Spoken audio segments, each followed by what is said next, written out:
God believes ministries پیش کرتے ہیں خدا اور انسان کا ملاپ، پاسٹر جوش کے ساتھ۔ ہمارے پروگرام خدا انسان کا ملاپ میں آپ سب کو خوش آمدید۔ میں ہوں پاسٹر جوش اور بہت ہی خوش ہوں کہ آج آپ ہمارے ساتھ ایک مرتبہ پھر سے شامل ہوئے تاکہ ہم یوحنا کی کتاب کا مطالعہ جاری رکھ سکیں۔ آج ہم یوحنا 19 باب تک پہنچ گئے ہیں۔ یہ باب مسیح یسوع کے مصلوب ہونے کے متعلق ہے، لیکن اس سے پہلے کہ ہم شروع کریں آئیے دعا سے اپنے پروگرام کا آغاز کرتے ہیں۔ تو آئیے دعا کریں۔ ہمارے آسمانی باپ، خداوند ہم اس دن کے لیے تیرا شکر کرتے ہیں۔ خداوند ہم تیرا شکر کرتے ہیں کہ تو نے ہمیں ایک مرتبہ پھر یہ موقع دیا کہ ہم تیرے کلام کی سچائیوں کو جان سکیں، اور خداوند جیسا کہ ہم نے سیکھا کہ ہمیں تیری ضرورت ہے کہ تو آئے اور ہمیں تعلیم دے اور ہماری رہنمائی کرے تاکہ ہم تیری روحانی سچائیوں کو سمجھ سکیں۔ تو پاک روح، ہم دعا کرتے ہیں کہ تو ہمارے درمیان کام کر، اور خداوند میں دعا کرتا ہوں کہ تو میرے ہونٹوں کو چھو اور مجھے وہ الفاظ دے جو تو مجھ سے کہلوانا چاہتا ہے۔ اسی طرح خداوند میں دعا کرتا ہوں کہ تو لوگوں کے کانوں کو چھو، تو ان کے روحانی کانوں کو کھول تاکہ نہ صرف وہ تجھے سن سکیں بلکہ وہ ان تمام چیزوں کو بھی سمجھ سکیں جو تو انہیں بتانا چاہتا ہے۔ اور خداوند میں دعا کرتا ہوں تو ہمارے دلوں کو تبدیل کر، تو ہمارے دلوں میں اپنے کلام کے بیج کو بو تاکہ تیرا کلام ہماری زندگیوں میں پھل لائے۔ آمین۔ تو یہ ایک بہت ہی اہم باب ہے کیونکہ یہ یسوع مسیح کے مصلوب ہونے کے متعلق بات کرتا ہے۔ تو آئیے شروع کرتے ہیں۔ یوحنا 19 باب اس کی پہلی آیت سے پڑھیں گے۔ یوحنا 19 باب 1 سے 6 آیات۔ اس پر پیلاطس نے یسوع کو لے کر کوڑے لگوائے، اور سپاہیوں نے کانٹوں کا تاج بنا کر اسے سر پر رکھا اور اسے ارغوانی پوشاک پہنائی، اور اس کے پاس آ کر کہنے لگے، اے یہودیوں کے بادشاہ آداب، اور اس کے تماچے بھی مارے۔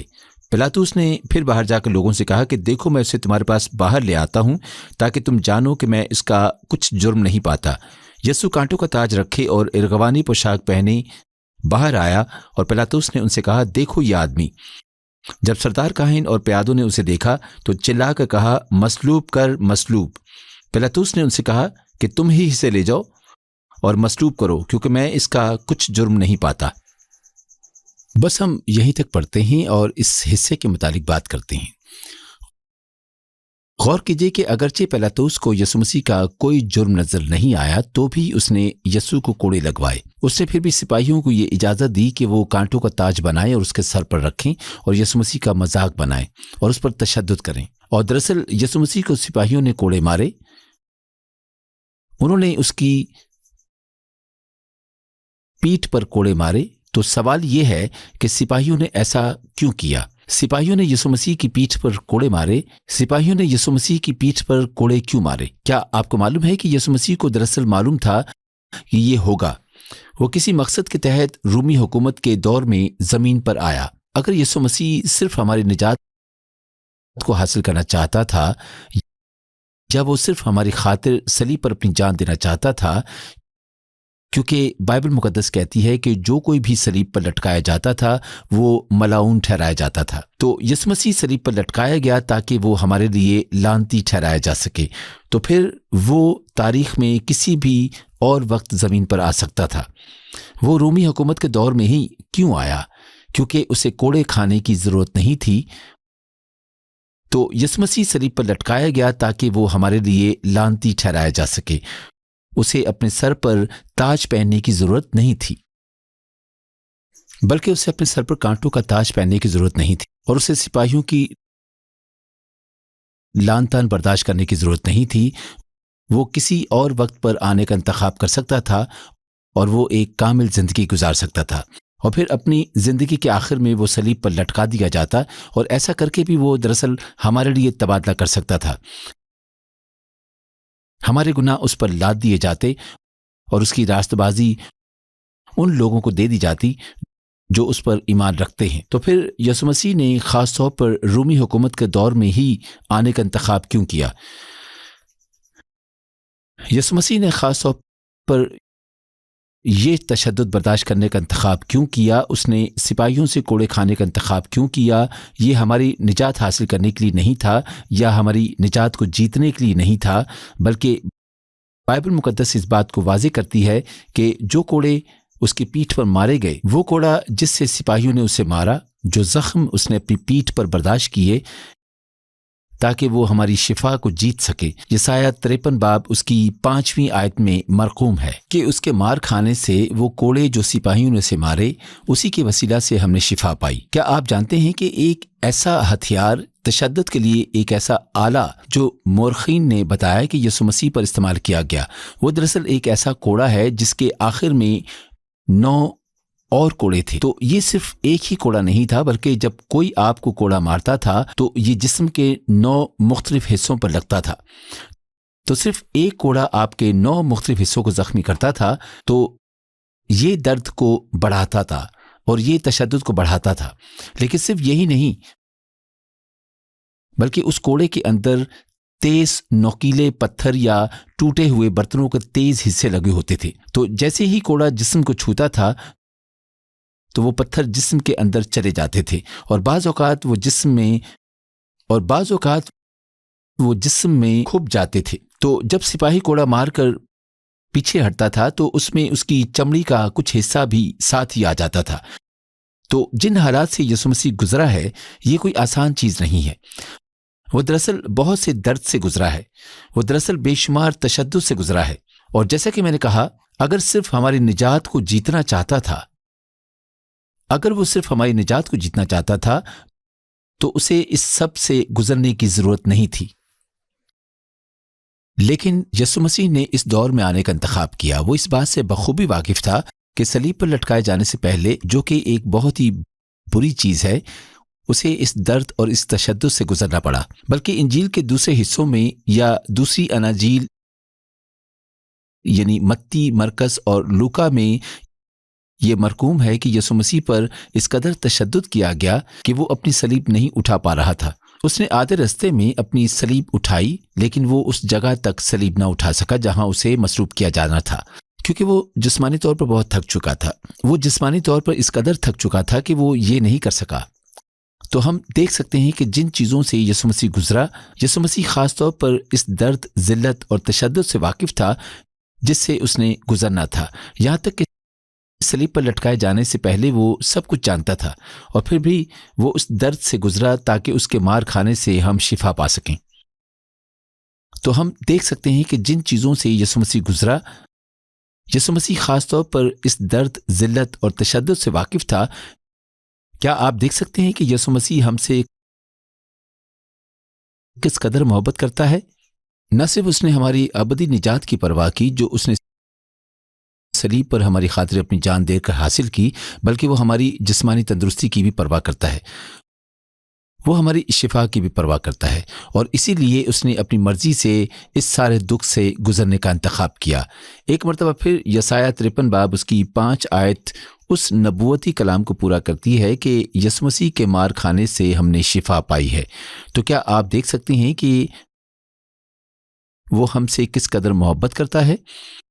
وہ چاہتا تھا کہ نہ صرف ہمیں ابدی نجات حاصل ہو، بلکہ ہم اس شفا کا بھی تجربہ حاصل کر سکیں جو وہ ہمیں دینا چاہتا ہے، یعنی ہمارے جسموں کی شفا اور ہماری روحوں کی شفا اور ہمارے ذہنوں کی شفا اور تمام انسانوں کی شفا۔ تو جب بھی ہمیں ضرورت ہو، ہم ہمیشہ یسوع مسیح کے پاس جا سکتے ہیں، کیونکہ ہم جانتے ہیں کہ اس نے پہلے ہی ہمارے لیے سب کچھ جیت لیا ہے۔ اس نے ہماری شفا کے لیے پہلے ہی بہت سا درد برداشت کیا ہے۔ ایسا نہیں ہے کہ ہم ہر بار اس کے پاس جائیں اور اس سے کہیں کہ وہ پھر سے ہمارے لیے ایسا کرے، بلکہ وہ بہت سالوں پہلے ہی ایسا کر چکا ہے، اس نے پہلے ہی ایسا کر دیا ہے۔ ٹھیک ویسے ہی جیسے یسوع نے نجات کو حاصل کیا، اسی طرح جب کوئی شخص اسے اپنے خداوند اور نجات دہندہ کے طور پر قبول کرنا چاہتا ہے تو یسوع مسیح کو بار بار اپنی جان دینے کی ضرورت نہیں ہے۔ نہیں، اس نے ایک بار ایسا کر دیا ہے۔ اب صرف وہ یہ کہتا ہے کہ جو کوئی اس پر ایمان لاتا ہے، جو اس نے کیا وہ بچایا جائے گا۔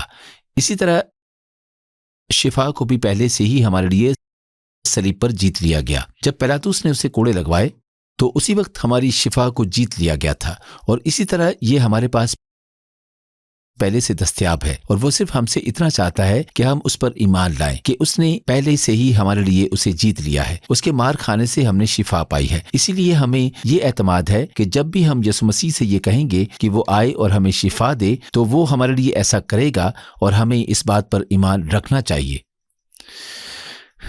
کہ یہی اس کی خواہش کا حصہ ہے، یہی اس کی مرضی کا حصہ ہے۔ آپ کو یاد ہے جیسا کہ ہم نے کہا تھا کہ جب ہم یسوع مسیح کے نام سے دعا کرتے ہیں تو وہ پہلے سے ہی ہمارے لیے سب کچھ کر دیتا ہے، اس نے پہلے سے ہی ہماری شفا کو جیت لیا ہے۔ تو ہم جانتے ہیں کہ یقیناً یہ اسی کی خواہش ہے، یہ واقعی کچھ ایسا ہے جس کے لیے اس نے دعا کی ہوگی، کیونکہ اس نے پہلے سے ہی ہمارے لیے اسے جیت لیا ہے۔ اسی لیے ہم پورے اعتماد کے ساتھ خداوند کو، یسوع مسیح کو یہ کہہ سکتے ہیں کہ خداوند تیرے مار کھانے سے ہم نے شفا پائی ہے، تیرے مار کھانے کی وجہ سے ہی میں تجھ سے منت کرتا ہوں کہ تو آ اور مجھے شفا دے۔ تو آئیے آگے چلتے ہیں اور دیکھتے ہیں کہ آگے کیا ہوا۔ یوحنا 19 باب 7 آیت سے پڑھیں گے۔ یوحنا 19 باب 7 سے 16 آیات۔ یہودیوں نے اسے جواب دیا کہ ہم اہل شریعت ہیں اور شریعت کے موافق وہ قتل کے لائق ہے، کیونکہ اس نے اپنے آپ کو خدا کا بیٹا بنایا۔ جب پیلاطس نے یہ بات سنی تو اور بھی ڈرا اور پھر قلعہ میں جا کر یسوع سے کہا تو کہاں کا ہے؟ مگر یسوع نے اسے جواب نہ دیا۔ پس پیلاطس نے اسے کہا تو مجھ سے نہیں بولتا؟ کیا تو نہیں جانتا کہ مجھے تجھ کو چھوڑ دینے کا بھی اختیار ہے اور مصلوب کرنے کا بھی اختیار ہے؟ یسوع نے اسے جواب دیا کہ اگر تجھے اوپر سے نہ دیا جاتا تو تیرا مجھ پر کچھ اختیار نہ ہوتا۔ اس سبب سے جس نے مجھے تیرے حوالے کیا اس کا گناہ زیادہ ہے۔ اس پہ پیلاطس اسے چھوڑ دینے میں کوشش کرنے لگا، مگر یہودیوں نے چلا کر کہا اگر تو اس کو چھوڑ دیتا ہے تو قیصر کا خیر خواہ نہیں۔ جو کوئی اپنے آپ کو بادشاہ بناتا ہے وہ قیصر کا مخالف ہے۔ پیلاطس یہ باتیں سن کر یسوع کو باہر لایا اور اس جگہ جو چبوترا اور عبرانی میں گپتا کہلاتی ہے تخت عدالت پر بیٹھا۔ یہ فسح کی تیاری کا دن ہے اور 6 گھنٹے کے قریب تھا۔ پھر اس نے یہودیوں سے کہا دیکھو یہ ہے تمہارا بادشاہ۔ بس وہ چلائے کہ لے جا لے جا، اسے مصلوب کر۔ پیلاطس نے ان سے کہا کیا میں تمہارے بادشاہ کو مصلوب کروں؟ سردار کاہنوں نے جواب دیا کہ قیصر کے سوا ہمارا کوئی بادشاہ نہیں۔ اس پر اس نے اس کو ان کے حوالے کیا کہ مصلوب کیا جائے۔ اب بس ہم یہیں تک پڑھیں گے اور اس حصے کے متعلق بات کریں گے۔ یہ حصہ دراصل دکھاتا ہے کہ پیلاطس کون تھا۔ جو کچھ بھی پیلاطس کر رہا تھا وہ دراصل یہودی رہنماؤں کو راضی کرنے کے لیے کر رہا تھا۔ اس نے یسوع کو کوڑے لگوانے کا حکم دیا تاکہ وہ انہیں راضی کر سکے۔ وہ سوچ رہا تھا، وہ جانتا تھا کہ یسوع مسیح کو مصلوب کرنے کی کوئی وجہ نہیں ہے، تو وہ سوچ رہا ہے میں یسوع مسیح کو سزا دیتا ہوں اور اس پر تشدد کرتا ہوں تاکہ جب سردار قائن اس کو دیکھیں تو وہ سزا سے مطمئن ہو جائیں اور وہ اسے مصلوب نہیں کریں گے۔ لیکن اسے یہ احساس نہ ہوا کہ سردار قائن دراصل یسوع مسیح کو قتل کرنے کے لیے اس قدر تیار تھے کہ انہیں کسی اور چیز کی پرواہ نہیں تھی، اور اسی لیے وہ پیلاطس پر زور ڈالتے رہے کہ یسوع مسیح کو مصلوب کرے۔ اور پیلاطس جانتا تھا کہ یسوع مسیح معصوم ہے، اسی لیے جیسا کہ ہم نے پڑھا کہ وہ ہر ممکن کوشش کر رہا ہے کہ وہ یسوع مسیح کو رہا کر دے۔ لیکن میں خاص طور پر 11 آیت پر توجہ دینا چاہوں گا جہاں یسوع مسیح نے پیلاطس سے کہا اگر تجھے اوپر سے نہ دیا جاتا تو تیرا مجھ پر کچھ اختیار نہ ہوتا۔ اس سبب سے جس نے مجھے تیرے حوالے کیا اس کا گناہ زیادہ ہے۔ اب سب سے پہلے یسوع مسیح پیلاطس کے کردار کو جانتا تھا۔ یسوع مسیح جانتا تھا کہ پیلاطس ایک ایسا شخص ہے جو لوگوں کو راضی کرنا چاہتا ہے۔ وہ نہیں چاہتا کہ لوگ بغاوت کریں، وہ نہیں چاہتا کہ مسائل پیدا ہوں، تو وہ صرف سچائی کو لے کر ہی فکر مند نہیں ہے۔ اسی لیے دراصل جب ہم نے پچھلا باب پڑھا تو ہمیں زیادہ بہتر طور پر سمجھ آئی ہے۔ کیا آپ کو یاد ہے کہ جب یسوع مسیح پیلاطس کے متعلق بات کر رہا تھا اور پیلاطس نے اس سے پوچھا کیا تو یہودیوں کا بادشاہ ہے، اور یسوع مسیح کہتا ہے تو یہ بات آپ ہی کہتا ہے یا اوروں نے میرے حق میں تجھ سے کہی ہے؟ یسوع مسیح پہلے ہی پیلاطس کے کردار میں خامی کی طرف اشارہ کر رہا ہے کہ پیلاطس لوگوں کو راضی کرنا چاہتا ہے کہ وہ حق کے لیے کھڑا نہیں ہونا چاہتا۔ اگر ایک ایسا شخص جو واقعی راست باز منصف ہے، اگر پیلاطس واقعی ایک راست باز منصف تھا تو وہ پتہ کرنے کی کوشش کرتا اور وہ یہ جاننے کی کوشش کرتا کہ کیا واقعی یسوع مسیح یہودیوں کا بادشاہ ہونے کا دعویٰ کرتا ہے۔ اسی لیے یسوع مسیح نے اسے چیلنج کیا اور کہا کیا تمہیں یقین ہے، کیا تم نے پتہ کیا ہے، اور کیا تم نے یہ سچائی معلوم کرنے کی کوشش کی ہے کہ میں یہودیوں کا بادشاہ ہوں یا نہیں؟ یہ واضح ہے کہ پیلاطس نے یہ کرنے کی بھی زحمت نہیں کی، وہ صرف لوگوں کو راضی کرنا چاہتا تھا۔ اور اسی طرح یہی وجہ ہے جیسا کہ میں نے ابھی کہا کہ اس نے یسوع مسیح کو کوڑے لگوائے، اور یہی وجہ ہے کہ اس نے یسوع مسیح کو یہودی رہنماؤں کے ہاتھوں صلیب پر مصلوب ہونے دیا، کیونکہ جو کچھ بھی وہ کر رہا تھا وہ لوگوں کو راضی رکھنے کے لیے تھا۔ اور اسی لیے جب خداوند یسوع مسیح کہتا ہے اگر تجھے اوپر سے نہ دیا جاتا تو تیرا مجھ پر کچھ اختیار نہ ہوتا۔ یسوع مسیح دراصل ایک مرتبہ پھر پیلاطس کو یہ یاد دلوانا چاہتا ہے کہ جس شہنشاہ نے تجھے یہ اختیار دیا اس نے تجھے منصف ہونے کا اختیار دیا، ایک راست باز منصف ہونے کا اختیار دیا، لیکن سچ پر مضبوطی سے قائم رہنے کے بجائے اور رومی قانون پر کھڑے رہنے کے بجائے وہ کیا کر رہا ہے؟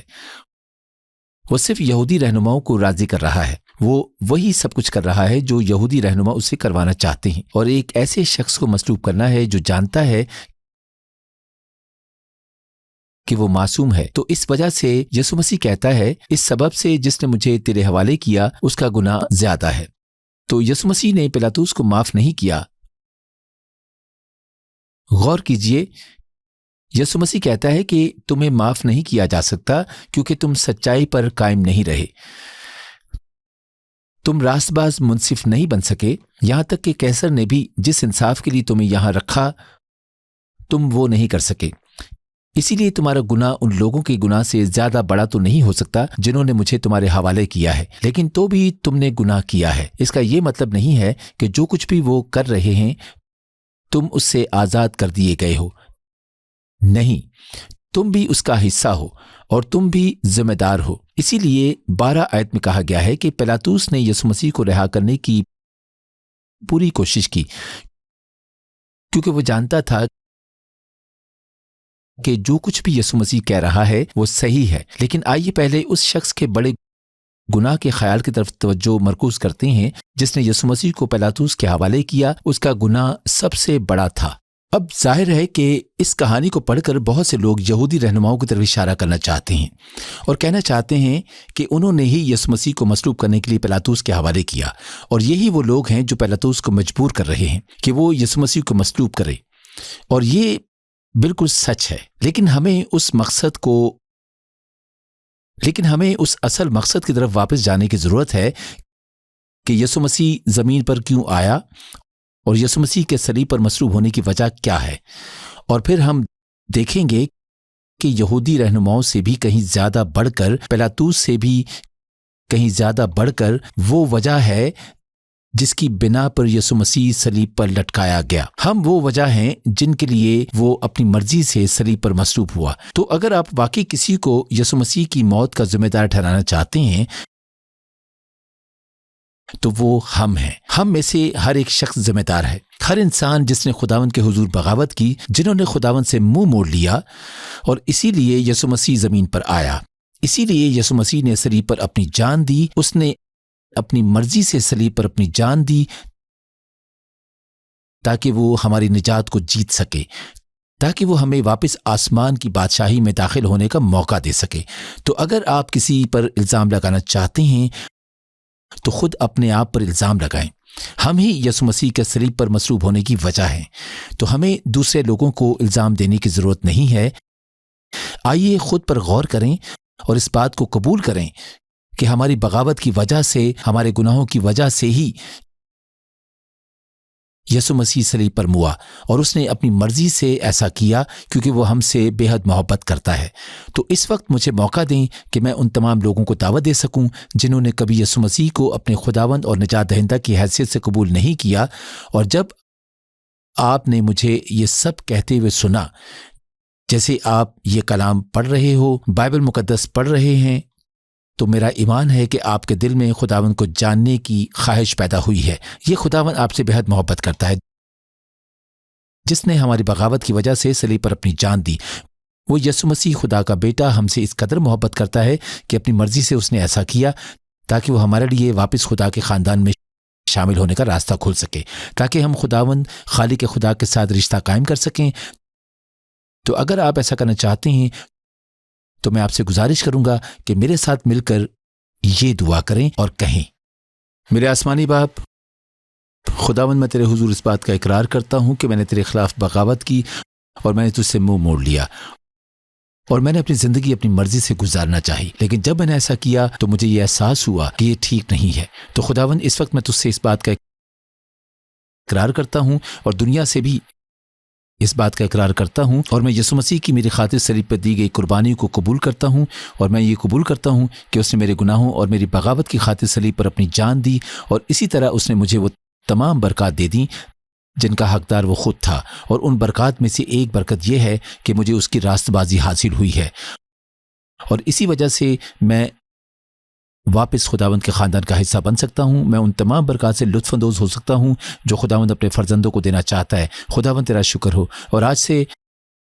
نہ صرف میں یسوع مسیح کو اپنا نجات دہندہ مانتا ہوں بلکہ میں اسے اپنے خداوند کی حیثیت سے بھی تسلیم کرتا ہوں۔ جیسے وہ مجھے زندگی گزارنے کو کہے گا، جو کچھ بھی وہ مجھے کرنے کو کہے گا میں ویسا ہی کروں گا۔ پاک روح کی بخشی گئی طاقت کے وسیلہ سے ویسا کروں گا۔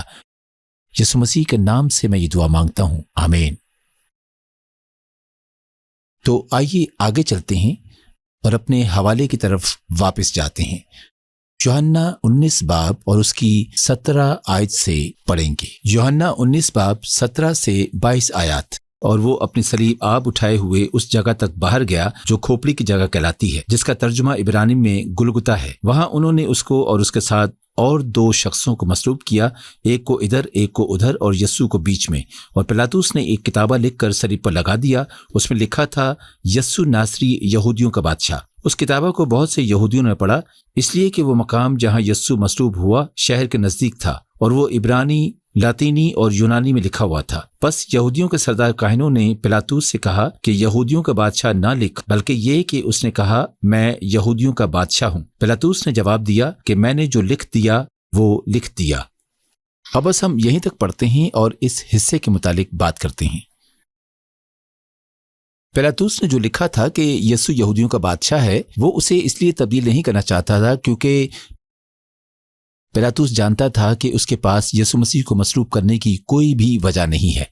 اگر کوئی ایسا شخص ہو جو یہودیوں کا بادشاہ ہونے کا دعویٰ کرے اور وہ بغاوت کا باعث نہ ہو تو اس کے پیروکار پرتشدد نہیں ہوتے، اور وہ جگہ محفوظ ہوتی ہے، اور کوئی ایسی طاقت نہیں تھی جو رومی حکومت کا تختہ الٹنے کی کوشش کر رہی ہو۔ تو پھر پلاطوس کے پاس یسوع مسیح کو مصلوب کرنے کی کوئی وجہ نہ تھی۔ تو ایک طرح سے پلاطوس اسے جائز قرار دینے کی کوشش کر رہا ہے، وہ ایک اچھی وجہ ڈھونڈنے کی کوشش کر رہا ہے کہ یسوع مسیح کیوں مصلوب ہوا، اور اسی لیے وہ سب کو یہ بتانا چاہتا ہے ٹھیک ہے یہ یہودیوں کا بادشاہ ہے، اور اسی لیے میں اسے مصلوب کر رہا ہوں۔ مجھے اسے قتل کرنا ہے کیونکہ وہ قیصر کا مخالف ہے، وہ رومی حکومت کی مخالفت کر رہا ہے، کیونکہ پلاطوس جانتا تھا کہ اگر وہ بدل جاتا ہے، اگر پلاطوس وہ سب کچھ کرتا ہے جو یہودی رہنما اور سردار کاہن اسے کرنے کو کہہ رہے ہیں، تو پھر لوگ کہیں گے کہ پلاطوس کے پاس یسوع مسیح کو قتل کرنے، مصلوب کرنے کی کوئی وجہ نہیں ہے، اور شاید یہ لوگوں کے درمیان بغاوت یا اشتعال انگیزی کا باعث بھی بن سکتا ہے، کیونکہ انہیں یہ معلوم ہو جائے گا کہ پلاطوس ایک معصوم آدمی کو قتل کر رہا ہے۔ اسی لیے پلاطوس ایسا نہیں کرنا چاہ رہا، وہ مضبوط ہے اور وہ کچھ بھی تبدیل کرنے کو تیار نہیں ہے، کیونکہ وہ جانتا ہے کہ وہ ایک معصوم آدمی کو قتل کر رہا ہے، اور یہی وہ چیز ہے جو میرے خیال سے یوحنا رسول ہمیں یہی دکھانے کی کوشش کر رہا ہے کہ اگرچہ پلاطوس جانتا تھا کہ وہ جو کچھ بھی کر رہا ہے وہ ٹھیک نہیں ہے، اگرچہ پلاطوس جانتا تھا کہ اس کے پاس یسوع مسیح کو مصلوب کرنے کی کوئی وجہ نہیں ہے، اور یہ ہمیں خاص طور پر مسیحیوں کو یہ یاد دلانے کے لیے ہے کہ یسوع مسیح اس لیے نہیں ہوا کیونکہ اس نے کچھ کیا تھا یا اس نے کچھ غلط کیا تھا، وہ اس لیے نہیں ہوا کیونکہ اس نے کوئی گناہ کیا تھا، کیونکہ بائبل مقدس کہتی ہے کہ وہ کامل ہے، وہ گناہوں سے پاک ہے۔ جو کچھ بھی یسوع مسیح نے کیا، جو اس نے صلیب پر ہمارے لیے اپنی جان دی، یہ ایسا تھا جیسے ایک راست باز شخص نے ایک گناہگار کے لیے جان دی ہو، ایک راست باز شخص جس نے ایک گناہگار کی جگہ لی، خدا کا راست باز بیٹا، راست باز مسیحا جو ہماری خاطر ہوا۔ اور جیسا کہ میں نے ابھی کہا، جو لوگ یسوع مسیح کو اپنے خداوند اور نجات دہندہ کی حیثیت سے قبول کرتے ہیں، ان کے لیے صلیب پر ایک تبادلہ ہوا ہے، وہ یہ کہ ہمارے گناہ اس پر لاد دیے گئے ہیں اور ہمیں اس کی راست بازی والی زندگی حاصل ہوئی ہے۔ ہمیں وہ تمام برکات حاصل ہوتی ہیں جو اسے خداوند سے ملنی چاہیے تھیں، جن میں یہ بھی شامل ہے کہ وہ ہماری راست بازی بنا اور ہم واپس خداوند کے خاندان میں شامل ہو سکتے ہیں۔ تو یسوع مسیح ہم سے اس قدر محبت کرتا ہے، اور یہی اس بات کی گواہی ہے کہ یسوع مسیح اس لیے نہیں ہوا کیونکہ یسوع مسیح نے کچھ کیا تھا، بلکہ اس نے اپنی مرضی سے ہمارے لیے یہ سب کچھ کیا۔ ہمارا وقت تقریباً ختم ہو گیا ہے، تو مجھے موقع دیں کہ میں تمام لوگوں کے لیے دعا کر سکوں۔ تو آئیے دعا کے ساتھ اپنے اس پروگرام کا اختتام کرتے ہیں۔ ہمارے آسمانی باپ، خداوند، جیسا کہ ہم نے اس حوالے کو پڑھا اور اس باپ کو پڑھا تو خداوند ہمیں یہ یاد آیا کہ تو نے ہم سے اس قدر محبت کی کہ خداوند تو نے اپنی مرضی سے صلیب پر اپنی جان دی۔ ایک راست باز شخص، ایک بے گناہ شخص نے ہم جیسے گناہگاروں کے لیے اپنی جان دی، جنہوں نے خداوند کے حضور بغاوت کی تھی، کیونکہ تو ہم سے محبت کرتا ہے۔ تو نے اپنی مرضی سے ایسا کیا تاکہ تو ہمارے لیے نجات کا دروازہ کھول سکے، تاکہ ہم واپس خداوند کے خاندان کا حصہ بن سکیں، تاکہ ہم خدا باپ کے ساتھ رشتہ قائم کر سکیں۔ خداوند، اس کے لیے ہم تیرا شکر کرتے ہیں، اور خداوند ہم ان الفاظ سے بڑھ کر تجھے جلال دیتے ہیں، ہم تیری تعریف و تمجید کرتے ہیں، اور ہم ساری شکر گزاری تجھے دیتے ہیں۔ خداوند تیرا شکر ہو، اور خداوند ہم تیرا شکر کرتے ہیں کہ تو نے ہمیں یہ یاد دلایا کہ یسوع مسیح نہ صرف ہماری ابدی زندگی کی پرواہ کرتا ہے بلکہ وہ ہمارے جسموں کی بھی پرواہ کرتا ہے۔ اس نے رومی سپاہیوں کے ہاتھوں کوڑے کھائے، اس کے مار کھانے سے ہم نے شفا پائی۔ تو خداوند، ابھی اس وقت میں ان تمام لوگوں کے لیے دعا کرنا چاہتا ہوں جو بیمار ہیں۔ خداوند، میں دعا کرتا ہوں کہ تو اپنی شفا والے ہاتھ کو بڑھا، اور خداوند تو ان میں سے ہر ایک کو چھو، اور خداوند تیری شفا کی قدرت، اور خداوند تو ان میں سے ہر ایک کو چھو، اور خداوند تیری شفا کی قدرت سر سے لے کر ان کے سارے جسموں بلکہ ان کے پاؤں کے تلووں تک انہیں چھوئے۔ خداوند، میرا ایمان ہے کہ تو انہیں ہر طرح کی بیماری سے آزاد کرے گا۔ خداوند، میرا ایمان ہے کہ تو ہر اس چیز کو ہم سے دور کر دے گا جو کسی بھی طور پر ہمارے لیے نقصان دہ ہے۔ خداوند، تو ہر اس چیز کو نیا کر دے گا جو ہمارے لیے بہتر ہے، اور تو ہمارے لیے ہر چیز کو بحال کر دے گا۔ تو اب اس وقت میں آپ کے ذہنوں کو یہ حکم دیتا ہوں، میں آپ کے جسموں کو یہ حکم دیتا ہوں، اور میں آپ کی روحوں کو یہ حکم دیتا ہوں کہ یسوع مسیح کے نام سے شفا پائیں۔ اس کے مار کھانے سے آپ نے شفا پائی ہے، تو یسوع مسیح کے نام سے شفا پائیں۔ خداوند تیرا شکر ہو، میرا ایمان ہے کہ تو بہت سے لوگوں کو چھو رہا ہے، اور جو کچھ بھی تو نے ان کی زندگیوں میں شروع کیا ہے تو اسے مکمل کر۔ خداوند، میں ان لوگوں کے لیے بھی دعا کرنا چاہتا ہوں جن کی زندگیاں مشکلات سے گھری ہوئی ہیں۔ خداوند، میں دعا کرتا ہوں کہ وہ تیرے قدرت والے ہاتھ کو آسمان پر سے بڑھتا ہوا دیکھیں، اور تو انہیں ہر مشکل سے نکال جس سے وہ گھرے ہوئے ہیں، اور تو انہیں ایک مضبوط چٹان پر رکھ جو کہ یسوع مسیح ہے۔ خداوند، فضل دے کہ یہ ایک مافوق الفطرت آزادی ہو، ایک مافوق الفطرت نجات ہو، تاکہ وہ تیرے طاقتور گواہ بن سکیں اور لوگوں کو بتا سکیں کہ تو کس قدر بھلا خداوند ہے، اور تو کس قدر طاقتور خداوند ہے۔ خداوند، ہم تیرا شکر کرتے ہیں، اور ہم ساری شکر گزاری تجھے دیتے ہیں۔ ہم تیری تعریف و تیری تمجید کرتے ہیں، ہم سارا جلال تجھے دیتے ہیں، اور ہم ساری عزت تجھے دیتے ہیں، ہم ساری تعظیم تجھے دیتے ہیں۔ یسوع مسیح کے عظیم اور قادر نام میں یہ دعا مانگتا ہوں، آمین۔ ہمارے پروگرام خدا اور انسان کا ملاپ میں شامل ہونے کا شکریہ۔ اگر آپ نے پاسٹر جوش کے ساتھ مل کے دعا کی ہے اور یسوع مسیح کو اپنے خدا اور نجات دہندہ کی حیثیت سے قبول کیا ہے، تو میں آپ سے درخواست کرتا ہوں کہ اپنے قریبی چرچ جائیں تاکہ آپ یسوع مسیح کے متعلق مزید جان سکیں اور اس میں بڑھ سکیں۔ اگر پاسٹر جوش کے ساتھ دعا کرنے کے بعد خداوند نے آپ کو کسی بھی بیماری سے شفا دی ہے تو برائے مہربانی اس چینل سے رابطہ کریں اور اپنی گواہی کو ان کے ساتھ بانٹیں۔ آپ کی گواہیاں دوسرے لوگوں کی حوصلہ افزائی کریں گی، اور ان سے یسوع مسیح جو ہمارا نجات دہندہ ہے اس کے نام کو عزت و جلال ملے گا۔